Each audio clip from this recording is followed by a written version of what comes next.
Is it safe to take medications during the 2 week wait? One of the problems with IVF is there are still a lot of myths and misconceptions surrounding it. Lots of old wives' tales, lots of patients aren't very clear what should be done, not done, and sometimes doctors aren't very proactive about sharing information either. This is especially true during the 2 week wait when, after the embryo transfer, the patient doesn't know whether she's pregnant or not.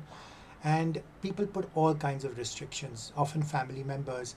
Things like, oh, you're not allowed to take this particular medication because it may have side effects. Logically, we all know that certain medicines are dangerous during pregnancy, and a lot of patients feel, well, there is an embryo inside my uterus, and if I take the medicine, it may have an adverse effect on the baby and cause birth defects. But that's not true.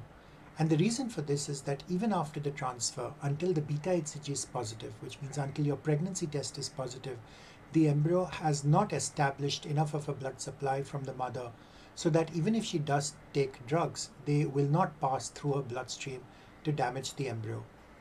And this is why it's safe to take medicines, whatever you need. If you have a cough or a cold, a diarrhea, or whatever, don't forget that when fertile women have sex in the bedroom, until they miss their period, they continue doing everything and leading a normal life.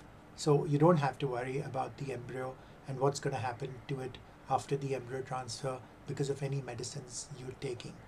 You're a healthy young woman. Just enjoy the process and keep your fingers crossed and hope that you're going to get pregnant. Don't make matters worse by putting all kinds of unreasonable restrictions which have no scientific rationale at all. Best luck.